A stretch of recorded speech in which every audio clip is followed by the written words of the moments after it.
Você sabia que existe uma lei que protege as crianças e os adolescentes de agressão? Mais ainda, você sabia que se você encontrar no trabalho ou souber de casos de violência contra criança e adolescente e não comunicar às autoridades, você pode ser responsabilizado? Nós vamos falar sobre este assunto. Venha comigo. Eu ri no final, não ri? Olá, sejam muito bem-vindos a mais um episódio do Vozes da Saúde. Este programa que é produzido pelo Sim Saúde Campinas e Região e também pela Federação Paulista da Saúde. Ele é voltado para os trabalhadores da saúde, mas também para todas as pessoas que gostam de saber sobre assuntos ligados à saúde e bem-estar. Hoje nós vamos falar sobre um assunto muito sério, que é a criação da Lei Henri Borel, uma lei que torna crime hediondo a violência de crianças e adolescentes menores de 14 anos. Ela também protege as crianças que vivem em situação de violência doméstica. E para falar sobre este assunto, nós convidamos a delegada Terezinha, que também é advogada, e vai contar para a gente as minúcias desta lei. Delegada Terezinha, seja muito bem-vinda mais uma vez ao Vozes da Saúde. É um prazer tê-la aqui de novo. Muito obrigada, Silene. O prazer é meu e principalmente por estar no veículo de comunicação do pessoal da saúde, né, que eu respeito tanto, porque venho da área da segurança. Sim. E sei que saúde e segurança são as portas abertas 24 horas para a população. Com certeza. E hoje nós vamos falar de um assunto muito sério, que é a violência doméstica, em especial a violência contra as crianças e adolescentes, né? Eu gostaria primeiro que a senhora explicasse o que é a Lei Henri Borel e por que ela representa um marco na proteção de crianças e adolescentes no Brasil. Pois bem, a Lei Henri Borel, ela leva esse nome por conta do menino Henri Borel, que morreu após espancamento do padrasto e, de certa forma, até com a conivência da mãe, né? Não sabemos até que ponto dolosamente essa mãe permitiu, mas se omitiu. E esse acontecimento, por envolver pessoas de altíssimo padrão, porque crianças espancadas e maltratadas nas classes mais inferiores é muito comum, existem aos montes, mas não tem a relevância quando envolve um vereador do Rio de Janeiro, médico. E ainda na condição de padrasto.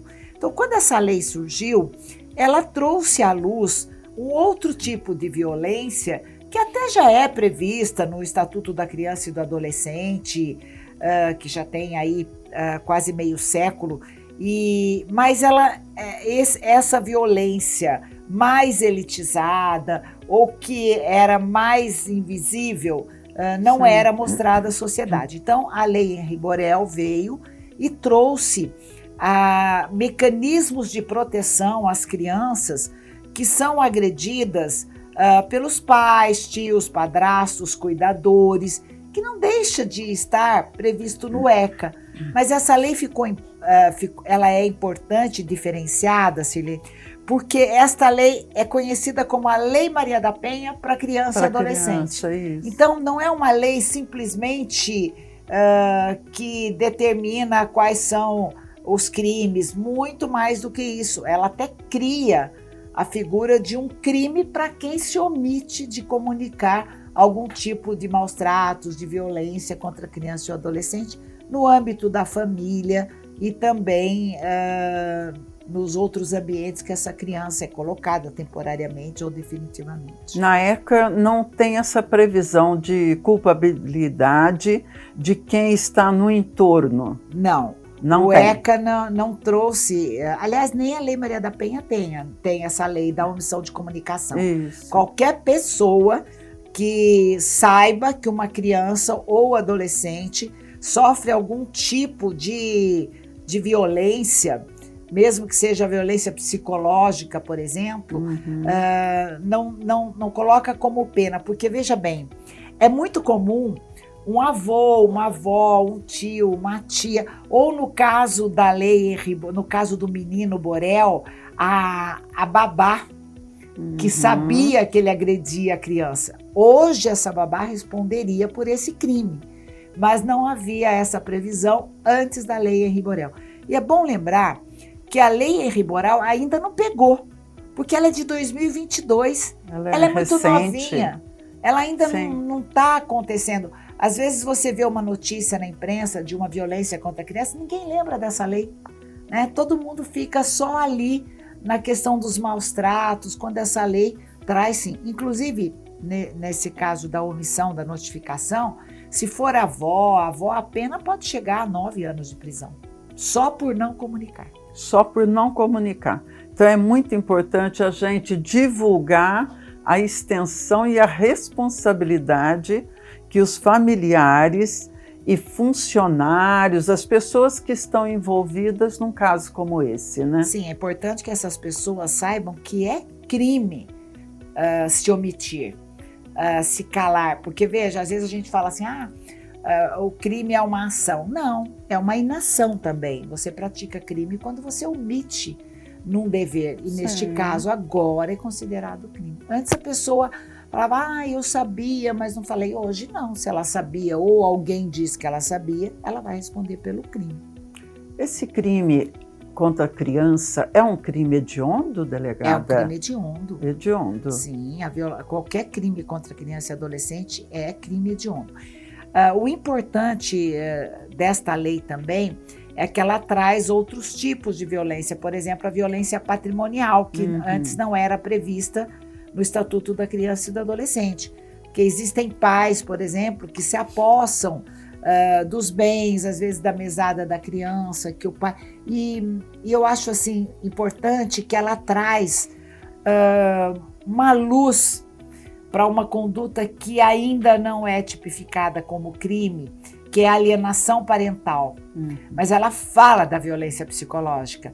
Então, é óbvio que se o delegado, a delegada de polícia, o conselho tutelar ou as autoridades que atuam na área quiserem enquadrar um pai, uma mãe que manipula a criança para prejudicar um ao outro, ele pode sim socorrer da violência psicológica que está lá prevista na lei Henri Borel, que também está no Código Penal hoje.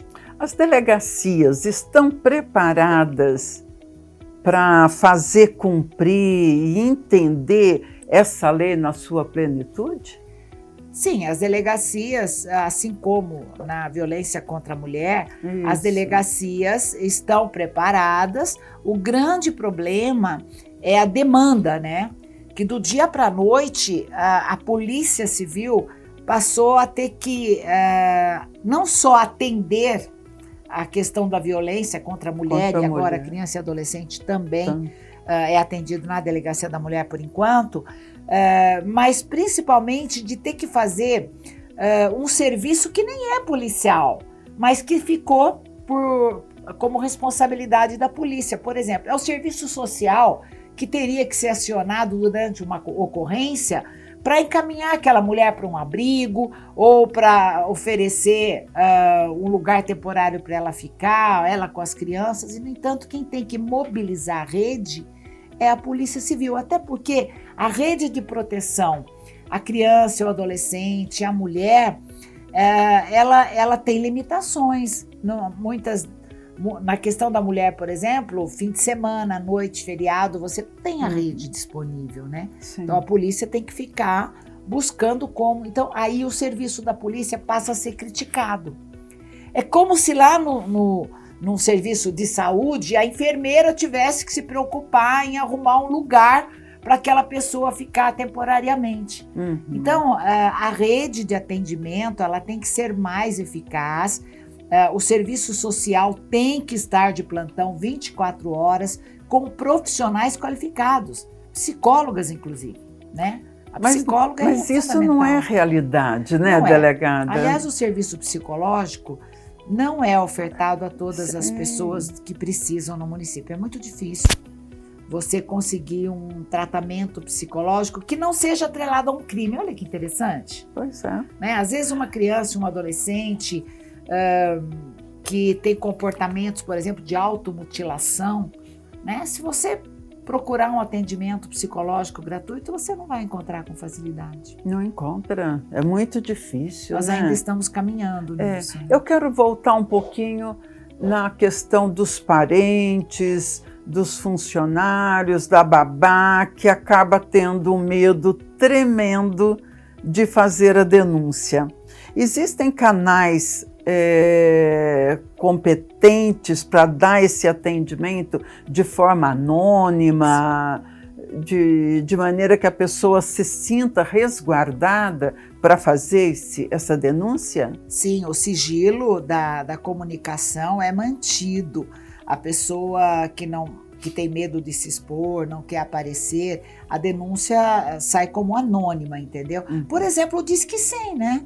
Se você for fazer uma denúncia no Disque 100 ou em qualquer canal de denúncia, você não precisa se identificar. Acontece que existe toda uma formalidade da pessoa ter que fornecer dados por causa dos trotes, mas isso não significa que o nome dela vai aparecer na denúncia.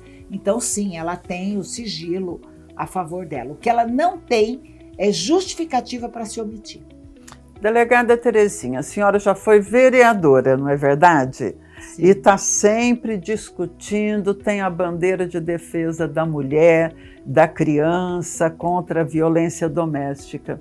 O que a gente pode fazer para que esse atendimento se torne mais eficiente, com uma rede multiprofissional que dê a sustentação necessária, seja para a família, para a criança ou para os trabalhadores que estão no entorno, porque a gente falou da babá, mas nós temos também os profissionais da saúde, porque normalmente é o primeiro lugar onde se descobre um caso de agressão, não é verdade? E também no caso dos professores, né? Isso, na escola. Durante a pandemia, o número de denúncias formalizadas até diminuíram, mas as crianças ficaram mais expostas, porque a professora, o professor, é a primeira pessoa que ela confia, no caso da violência dentro de casa, para relatar uma denúncia, inclusive de violência sexual, como nós vimos na pandemia. Mas o que é preciso ver é que, assim, já está na hora de rever as políticas públicas que prometem proteger a mulher que faz a denúncia, porque, infelizmente, mesmo o homicídio sendo o feminicídio, né, o homicídio de mulheres que é denominado feminicídio, mesmo o feminicídio tendo a maior pena do Código Penal, né, ele continua crescente. Então, nós temos uma série de mecanismos. Temos delegacias da mulher, inclusive delegacias da mulher 24 horas. Temos o CRAS, o CREAS, o Serviço Social, uma rede de proteção, a Defensoria Pública, o Ministério Público. Nós temos uma rede muito grande de proteção, mas ela ainda não está totalmente disponível, né? A Lei Henri Borel, ela traz uma coisa interessante, né? Ela aumenta as atribuições do Conselho Tutelar. Então, entendo eu que se na política tivermos pessoas com essa visão de que, por exemplo, uma criança que assiste os pais praticarem violências contra si, ela é uma vítima, né? Você tem que acionar o Conselho Tutelar. Então, um casal que é levado à delegacia com os filhos chorando, que vai ficar deitado no banco esperando 3, 4 horas fazer uma ocorrência, muitas vezes sem agasalho, sem leite, sem mamadeira, às vezes a mulher está com o bebê, saiu de casa correndo para não ser morta. Quem é que tem que socorrer aquela mulher? É o guarda municipal. Sim. O guarda municipal, a polícia militar, põe a mão no bolso e vai comprar uma mamadeira, vai comprar uma fralda. Então, nós estamos falando de maneira franca, né? O serviço oferecido é muito bom, mas na prática é uma via sacra você conseguir esse suporte que diz que está sendo oferecido. O apoio psicológico é um deles, né? Muitos casais poderiam ter um apoio psicológico antes de se tornar crime aquela relação, aquele desajuste familiar, né? Porque as famílias têm desajustes.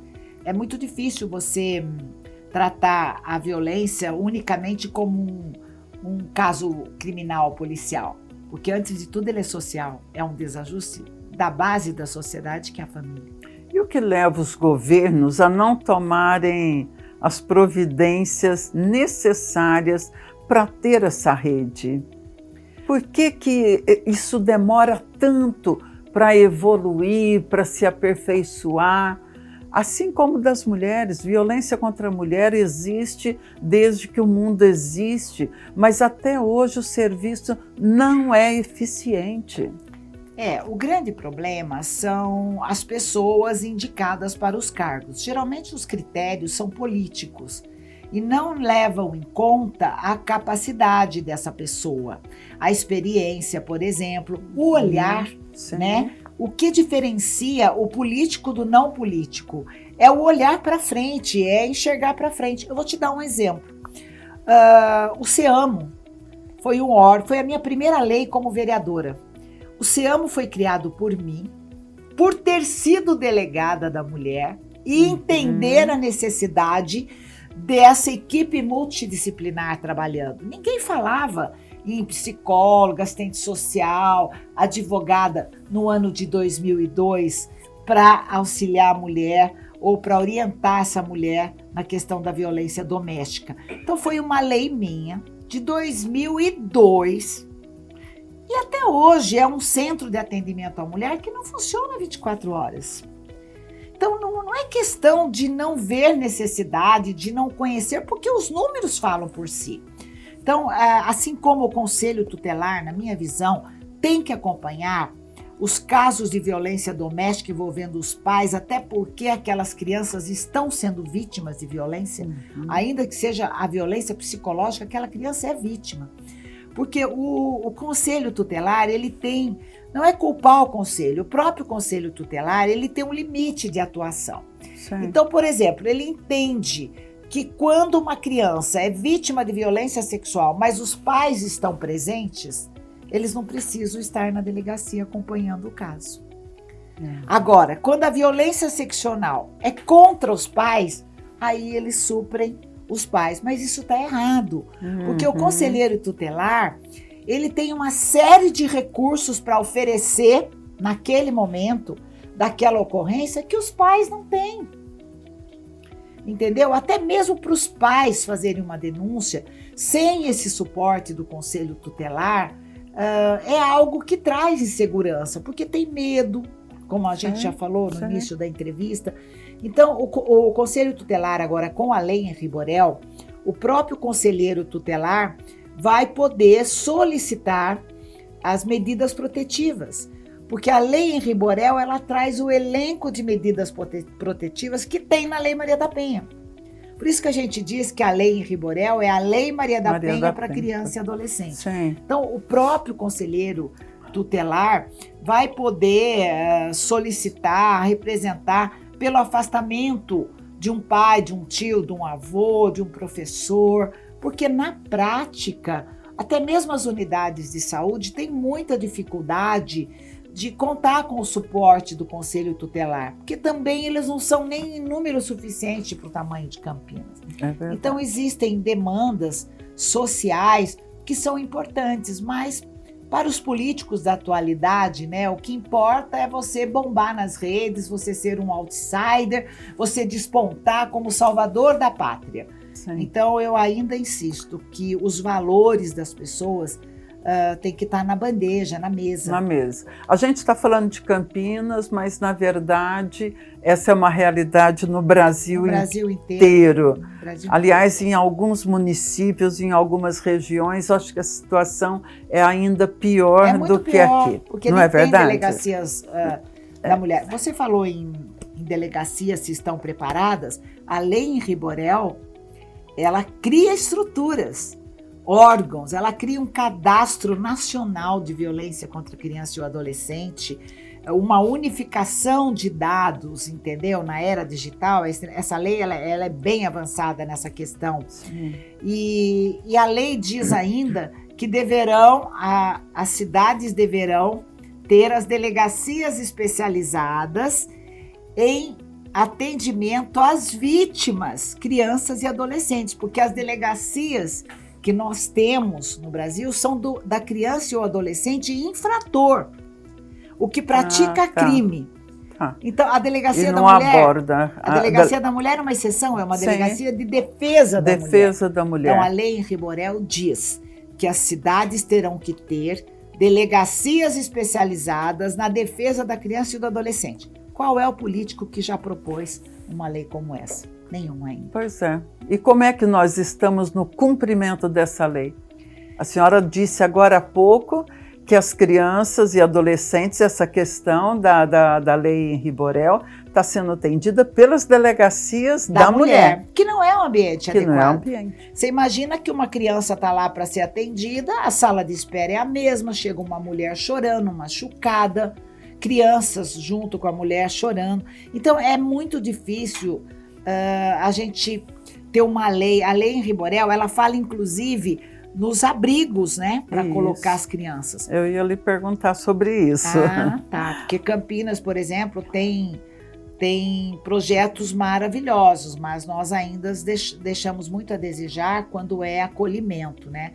Não há, inclusive, por parte da população campineira, de forma maciça, né, uma adesão ao programa das famílias que acolhem crianças em seu lar de maneira temporária, né? Que é a tal família acolhedora, que a família até recebe uma ajuda do município para acolher uma criança temporariamente. Mas o que nós temos em Campinas é um número grande de crianças aguardando para serem adotadas, mas a gente não vê uma divulgação, não vê um incentivo, não vê uma política pública de chamamento dessas famílias. Eu ia abordar isso.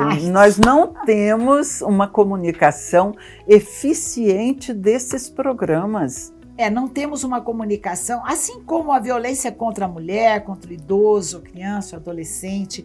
Nós não temos campanhas a nível nacional. Né? A gente fala na violência contra a mulher, mas olha, quando eu vim para ser a delegada da mulher em Campinas, há quase 40 anos, eu dizia, né, é preciso investir na educação.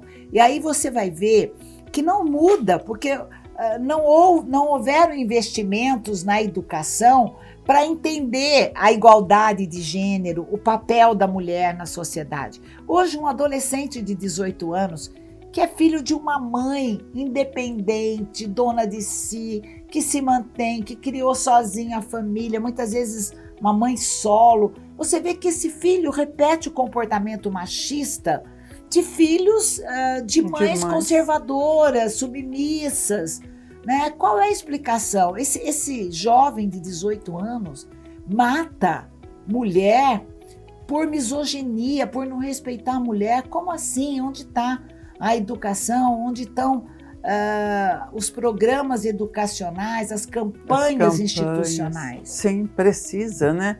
Está faltando isso e o poder público está se omitindo em relação a isso, na minha opinião. Hoje em dia a comunicação é muito assim, do que cola, do que não cola, do que dá curtida, é isso, do que viraliza. Você acha que uma publicidade contra a violência à mulher, a criança, o adolescente, vai viralizar? Não vai. A pessoa está preocupada com picuinhas, com coisas passageiras, com briguinhas entre A e B, segmento A com segmento B. Nós estamos nos distanciando muito dessa questão da humanidade. Da humanidade, né? Mas voltando à lei Henri Borel e voltando também à categoria da saúde, que esse programa para o qual, né, esse programa é direcionado, eu queria que a senhora falasse quais são os sinais mais comuns que os profissionais da saúde devem estar atentos nos atendimentos. Bom, primeiro é o comportamento da criança, porque muitas vezes o pessoal da saúde já está muito preparado quando a lesão é física, é evidente. Então, arranhões, beliscões, hematomas, né, já é um alerta, mas muitas vezes essa criança vai chegar simplesmente calada, com receio dos pais. Ela tem uma tendência de olhar muito para a pessoa que maltrata, tipo assim, dizendo não vou falar, fique tranquilo, porque o maior indicativo de que essa criança pode sofrer uma violência é o silêncio. O fato dela estar quieta. Porque a criança é cheia de vida, né? Sim. A criança chega num qualquer ambiente para ela, o ambiente policial, o ambiente da saúde, ela sempre vai se dizer, porque a criança é uma caixa vazia que deveriam ser colocados ali só bons sentimentos, né? Então, no primeiro momento, a criança é sempre otimista, sempre de bem com a vida. Então, a depressão, né, que está muito presente na vítima da violência, ela muitas vezes não tem lesões aparentes. Então, conversar assim, a sós com a criança, por isso que eu digo da importância do conselho tutelar estar presentes, tanto em casos da saúde, como da educação. Aliás, a Lei Henri Borel, ela traz uma alteração no Estatuto da Criança e do Adolescente, à medida que ela diz que todas as unidades públicas e privadas de saúde, principalmente educação e segurança, têm que dar capacitação aos seus funcionários. Eu tenho insistido bastante com essa questão da capacitação dos servidores públicos de Campinas. Tenho tido conversas, eu espero muito brevemente conseguir colocar os meus conhecimentos, a minha ajuda nesse segmento, porque é preciso sim orientar o profissional da saúde. Os outros da educação também, obviamente, né? Principalmente os professores. Recentemente a lei fala que agora o professor é obrigado. Veja, o professor também precisa se sentir seguro, né, para fazer uma denúncia. Ambos, né? O profissional da saúde também. Não, o profissional da saúde. E o professor também, né?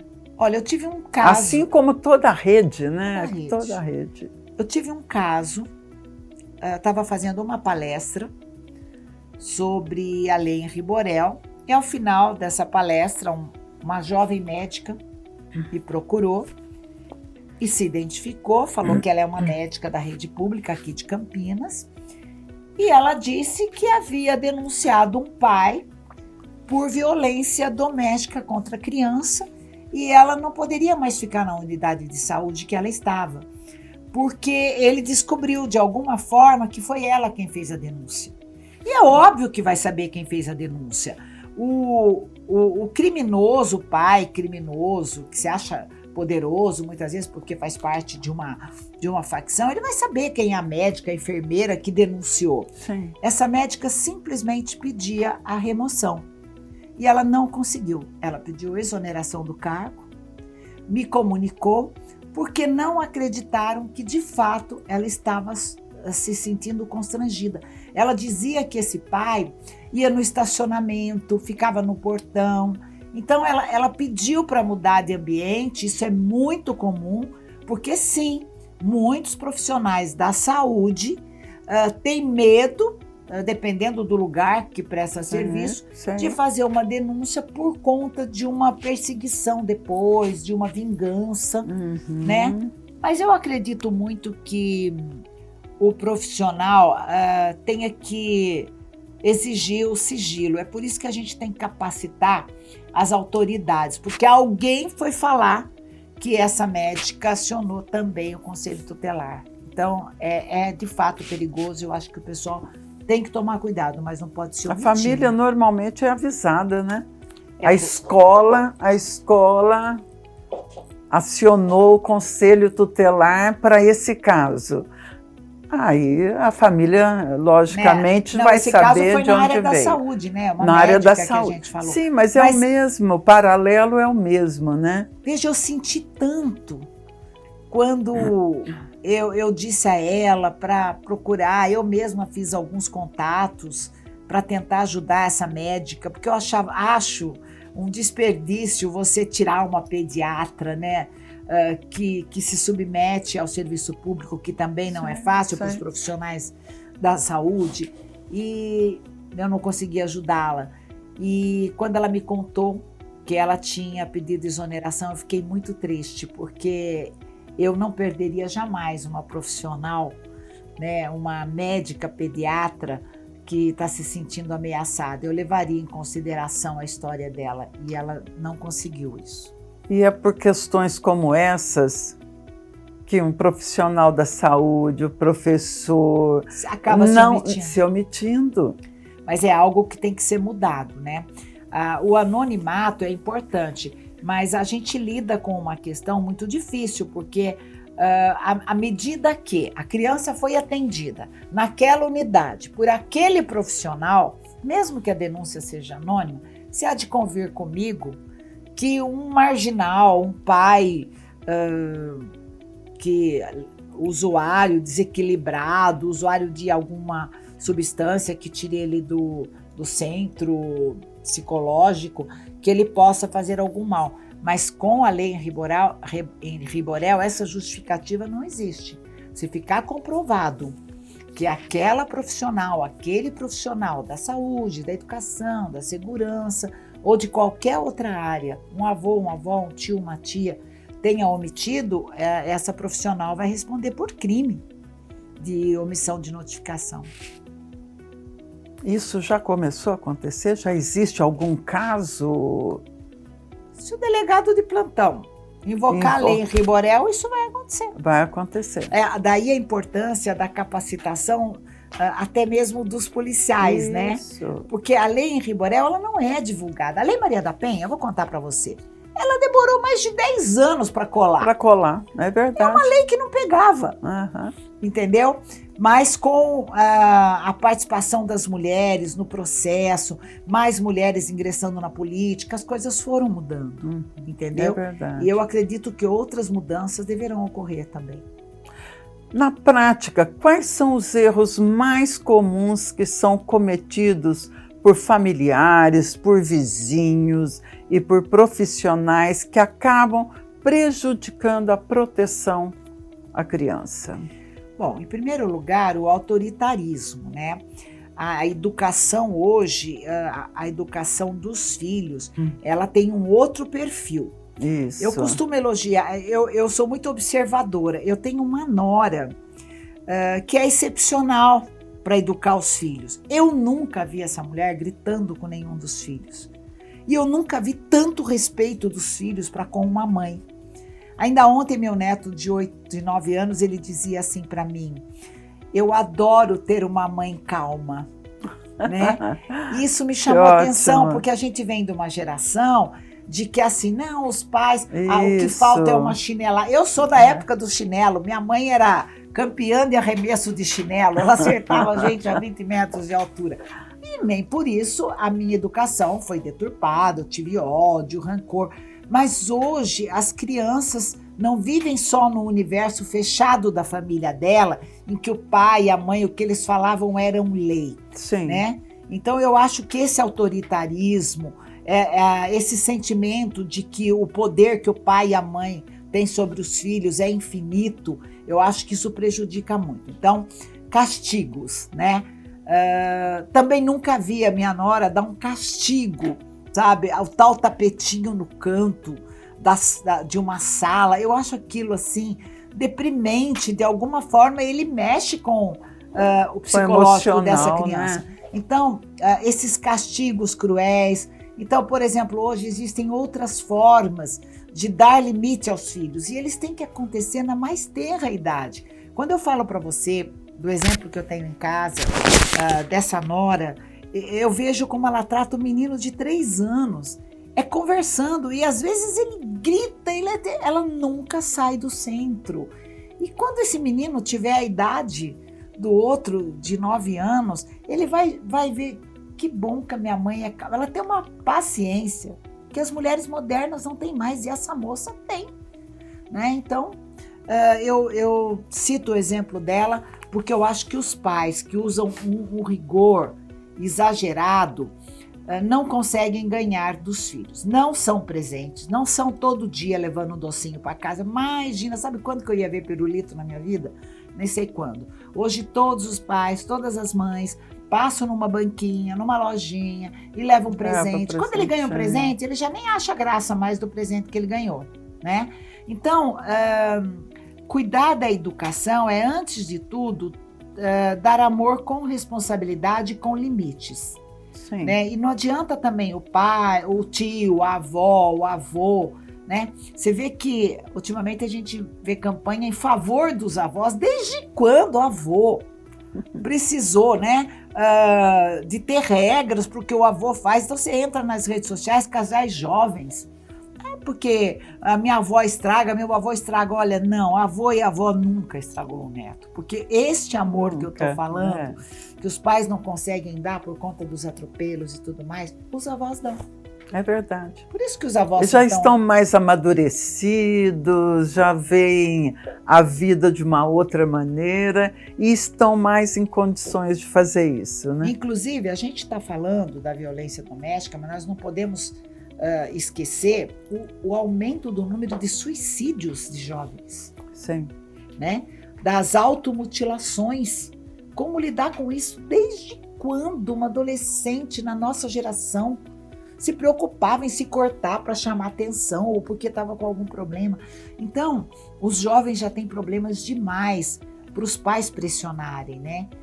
E fico feliz aí, né, que o filme lá, Adolescência, foi premiado agora com o Globo de Ouro, e fico feliz porque o recado foi dado. Pais, você não está vendo tudo que deveria ver. Sim. Então é importante saber lidar. Mas eu acho que o autoritarismo, essa educação mais rigorosa, para a criança de hoje, não vai funcionar.